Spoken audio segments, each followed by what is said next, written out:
Assalamualaikum warahmatullahi wabarakatuh. Sebelumnya, perkenalkan nama saya Jundi Syahrul Mubarok, mahasiswa Hukum Tata Negara semester 1. Di sini saya akan menjelaskan batasan hakim dalam menafsirkan hukum.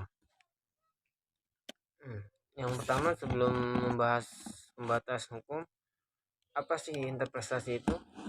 Interpretasi bisa disebut juga dengan penafsiran hukum atau sebuah pendekatan pada penemuan hukum dalam hal peraturannya yang ada, tetapi tidak jelas dapat diterapkan secara peristiwanya.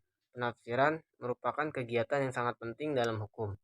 Penafsiran merupakan metode untuk memahami makna yang terkandung dalam konteks-konteks hukum untuk dipakai dalam penyelesaian kasus-kasus atau pengambilan keputusan atas hal-hal yang dihadapi secara konkret. Dalam pasal 5 ayat 1 Undang-Undang Nomor 48 Tahun 2009 menyebutkan hakim dan hakim konstitusi wajib menggali, mengikuti dan memahami nilai-nilai hukum dan rasa keadilan yang hidup dalam masyarakat. Nah, dalam undang-undang tersebut, maka dalam pengadilan, dalam mengadili perkara-perkara, maka hakim akan bertindak sebagai berikut. Yang pertama, dalam kasus yang hukumnya sudah jelas atau undang-undang sudah ada, berarti tinggal menerapkan saja hukumnya. Nah, yang kedua, dalam kasus di mana hukum tidak tahu atau belum jelas, maka hakim harus menafsirkan hukum atau undang-undang melalui cara-cara atau penafsiran yang lazim berlaku dalam ilmu hukum.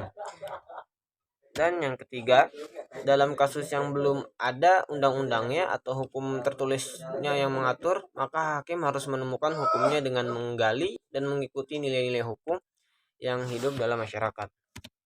Nah, dalam melakukan penemuan hukum, hakim menggunakan beberapa metode penafsiran.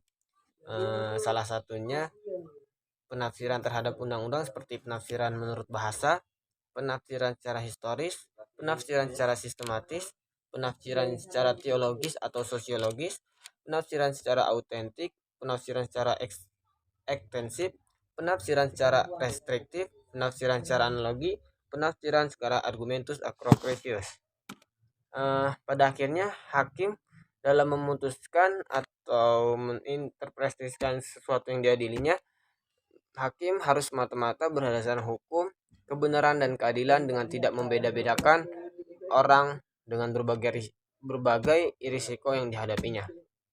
Mungkin itu saja penjelasan dari saya.